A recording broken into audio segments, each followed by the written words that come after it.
He who is as the leopard, his heart is fire that falls from the heavens. Let's get into it. So in this game, we're going to take a look at hyperdevelopment, creating an outpost, trying to induce structural instability inside of our opponent's pawn chain. And then eventually we're going to get into actually flanking the opponent without locking up the center, without locking up those pawns. But you don't want to hear about it. You want to see it. So let's do it. We start off with the e4, trying to capture the center, obviously, here. The opponent immediately tries to off balance, make it so the position is no longer symmetrical, playing that very well-known Sicilian defense. I dislike the Sicilian defense. I dislike learning all that theory about how the opening should be. Is it important? Yes, of course. But at the same time, I prefer to take it away from that and then to ask that question, do you know how to play chess or do you just know how to memorize openings? So, here we go. He captures. I push again, captures. Now, here I've given up 2 pawns intentionally so that I can get rapid development. Notice, if you will, pretend for one moment that there's a pawn sitting here on c7. What's different about black's position than when we first started 4 moves ago, 5 moves ago? What's different about it? What's different about white's position?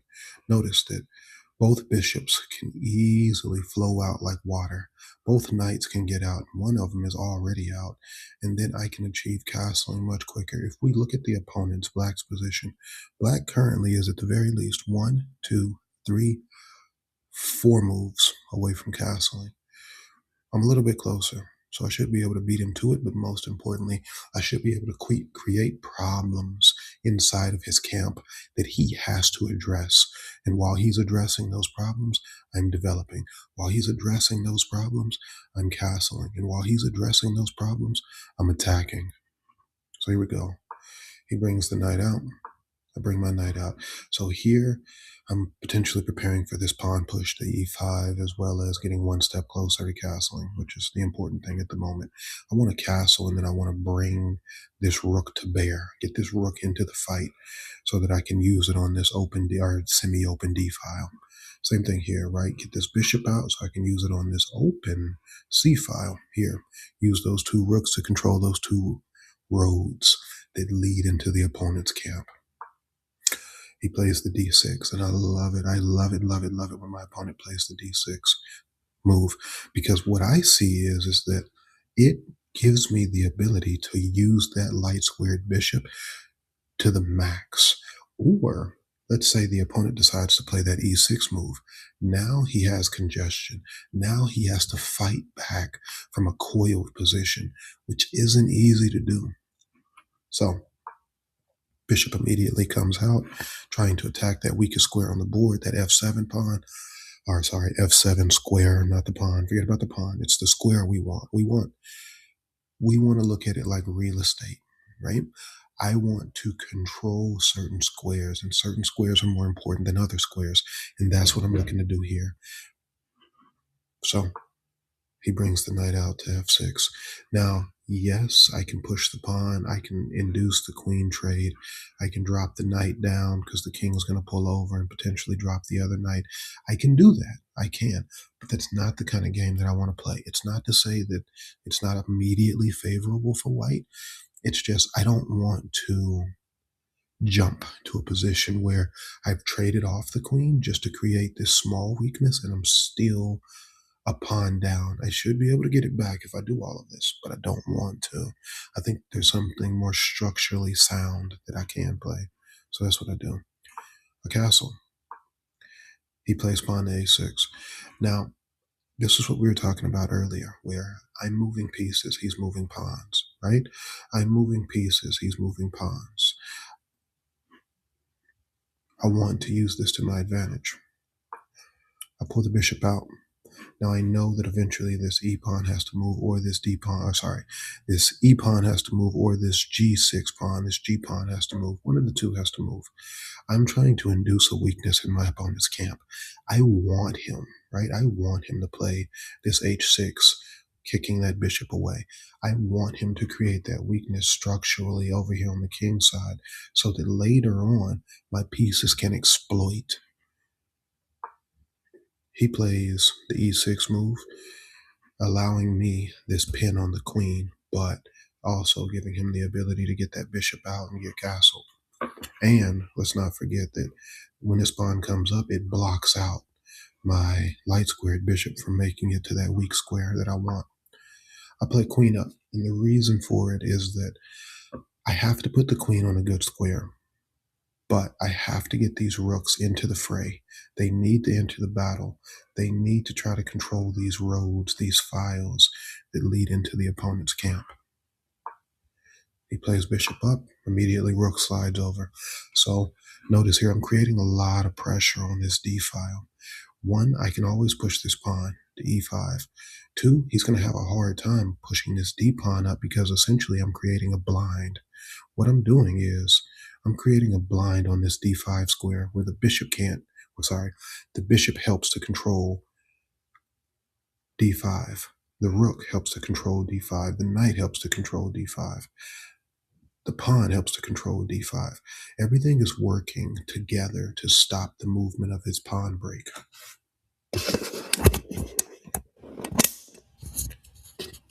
So that's what we have here. Now, what we get is he brings queen over to c7, and he pulls the queen away. He pulls the queen away from this rook's line of fire. That's okay. That's okay, because I got two rooks. So here we go again. Now, again, this rook is x-raying this queen. He can still see this queen back here on c7. She's still there, and he's still aiming for her. So now we bring these two rooks to bear on the open file and the semi-open file, trying to demand that control and stop the movement of his pawns from coming up. Yes, he does still have that b5 that he can launch at any time. He decides to pull the queen back again, playing it kind of like a K-A-N, Sicilian, where he's running that queen back to use it later on. But in this case, my knight isn't as far advanced, chasing that queen back into the corner. Yet. I push the pawn, and for lack of a better reason, I did not know what to do here. I didn't know how to progress, how to make my position better. But what I did know was that his queenside pieces are still housed. They're still locked in. The king's going to achieve safety.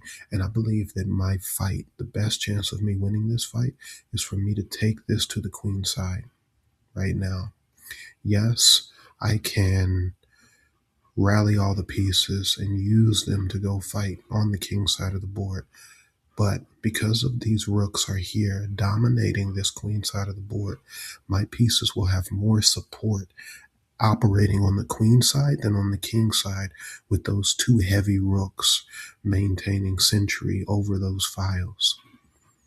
So he pushes me. That's what I wanted, right? I wanted to induce the weakness. So there we go. There we have it. That's one. Let's do it again, right? I intentionally pull bishop back to f4, knowing that the opponent can kick that bishop by simply pushing the pawn up to e5. Now, in doing so, yes, he's going to get this light squared bishop active if he does it, right? Yes, he's going to get that light squared bishop active. But look what happens. My light squared bishop is now targeting his weak square, not the pawn, the square f7.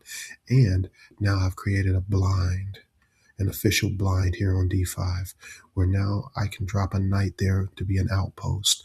And from there, my knight will reign terror.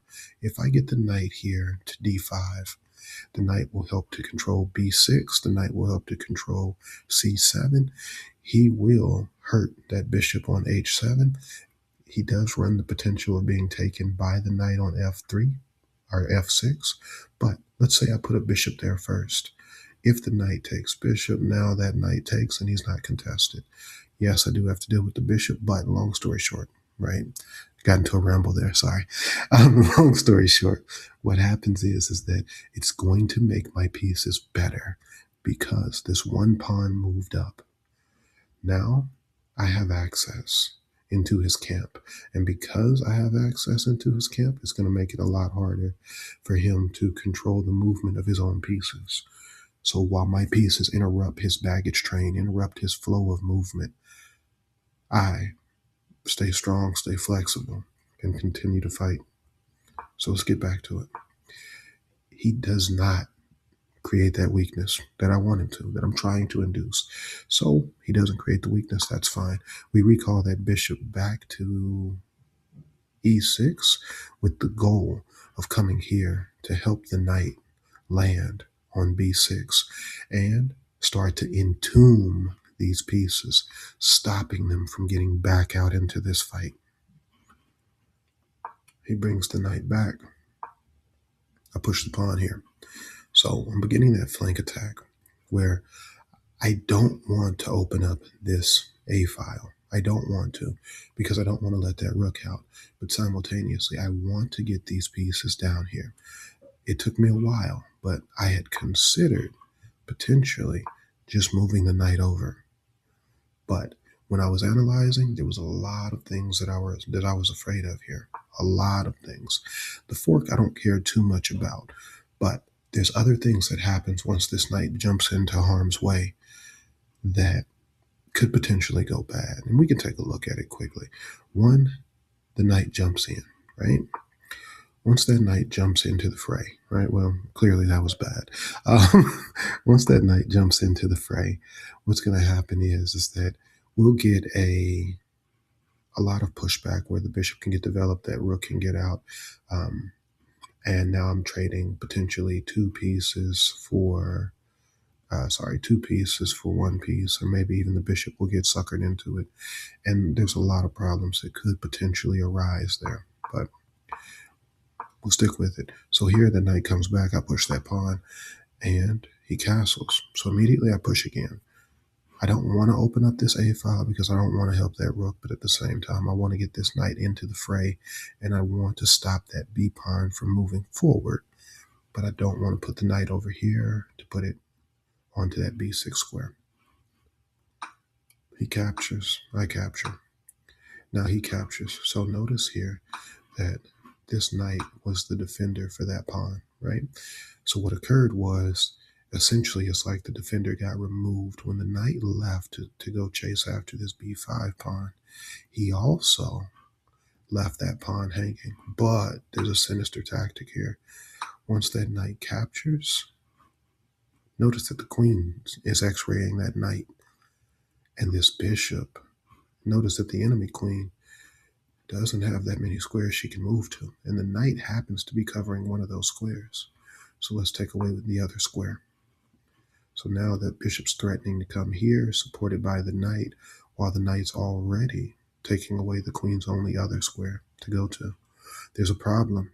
What I'm saying is that queen's trapped, and it needs a way out. As well as, let's not forget, there's a double attack here. That knight that's sitting on e4 that just gobbled up that pawn, he's hanging. So he brings bishop back, trying to regain one of his squares. I capture, he pulls the rook over. And now if we look here, we notice that once that queen recaptures, there's a fork, right? Where now that pawn's going to be attacking that queen and that bishop. There's a problem here. There's a problem until you see this. Notice here that the queen's attacking the rook on d8. This other rook that was well positioned earlier is also attacking that rook on d8. And so now when we look at it, we realize that in actuality, there is two attackers, and there's only one defender here, meaning that the moment this pawn moves, that rook's in trouble. That rook's going to have a very bad day. He brings the bishop up, blockading or reconnecting all these pieces. The rook and the queen, that's where that rook has a little bit of defense, or it has great defense at that point. So now we have a problem. We have this bishop here that's hanging, right? The pawn can capture that bishop at any time. So where do we put it? Where does it go? During the game, I was thinking potentially we bring it back here to a2. But now I got to deal with rook tactics here, right? Rook tactics. Maybe the knight comes in. I know the queen covers it, but later on, right? Later on, I have to deal with tactics. Maybe we put it on b3. On b3, I'm afraid that, yes, I think it would blockade that b pawn in the event that they try to run it as a passer. But I'm also going to disconnect my a pawn from being able to have protection from these rooks on this third rank, which means I'm going to have to use a rook to babysit that a pawn. And I don't want to do that. Not when these rooks are already in such great positions, controlling so much that's going on. Not so much on the d file anymore, but I don't want to do that.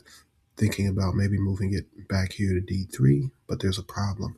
I don't want to block off this rook from being able to do its job and stop that pass pawn. And that is a pass pawn. Make no mistake about it here. The opponent does have two pass pawn. Okay, he does have one pass pawn with a potential pass pawn because that a pawn is hanging, or it will be. So I'll pull bishop back here. One is because I can see his knight's going to reposition here to reveal the attack on that knight. And I also want to keep this knight defended.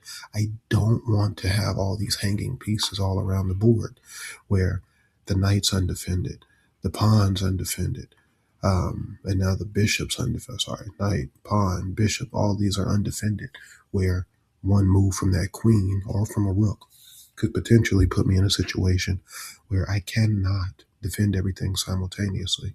So bishop coming back here allows me to keep that knight defended while it also defends this knight, and I'm able to reposition that bishop here to f3 eventually to stare down this long diagonal and try to help do something about those pawns before they become a major threat, before his pawns advance too deeply down into my turf.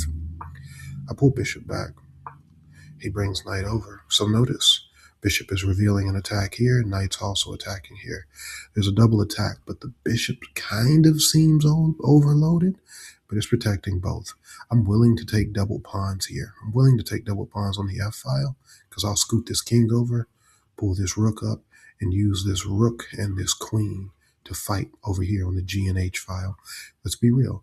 This d rook, yes, he's babysitting this pass pawn, but he's not actively helping towards the attack. It's more prophylaxis, and I want to do more than just that. So I push the pawn here, and the reason for it is that the pawn was on a dark square. Now I'm moving it to a light square. Reason why that's important is I have a light squared bishop that has the ability to defend that pawn once that knight gets captured by that bishop, so that I can continue to blockade this a file from that rook. So that rook can't get into the fight by coming out the a file quickly. It has to take more moves to work around on the c file where it has to deal with my rook. So I push the pawn up to a4 to support the knight, creating an outpost for that knight. So now that knight can still interrupt the baggage train, the movements of my opponent.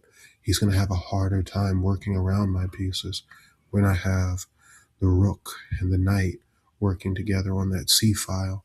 The knight dominates that d6 square so that his queen can't come out. The rook and the knight prevent the queen from coming out to c7. Rook stops queen from going to c8. Knight stops queen from going to a7. So I've stopped his queen from moving. Before, my knight stopped his queen from going to e5, and my queen stops his queen from going to f4. So we're taking all these squares away from the enemy, so he has a harder time to actually come and fight us. He brings the rook up. Now there's a slight problem with this. Yes, he is attacking that knight, but even if there was no tactics here, once I capture back, that pawn and the bishop will protect one another. So, but there are tactics here. There are, because now this queen is overworked. Notice that this queen, the enemy queen, is actually defending his knight on e5, and it's defending the rook on d8. There's a problem. This is the exact thing that I tried to avoid when I pulled this bishop back, was the double attack because pieces are hanging. So his queen is overworked, where his queen's guarding the rook and is guarding the knight. Let's make him pick one. Knight captures knight. I'm a piece up now. I'm a piece up. He recaptures his piece. There's a piece hanging right here on E2. I capture the rook, so now I'm a rook up. He got the minor piece. Now I'm a rook up here. Queen attacks king. King runs away. Notice. King comes up. I play the check, and not only am I picking up one rook, but the queen also backdoors that other rook on A5 with one move. With one move, it destabilized everything. We have now an overloaded queen. We have now an unprotected rook. And the knight and the queen work so well together when hunting the king, but also when creating double attacks. So we're able to execute. And there it is. The game comes to a close here. It was a great game that allowed us to see hyperdevelopment. It allowed us to see a flank attack. It allowed us to see how to potentially induce weaknesses inside of our opponent's camp and how to utilize those rooks to control those files or to control those roads that lead into the opponent's camp and cause a little bit of entombing or prophylaxis to stop them from coming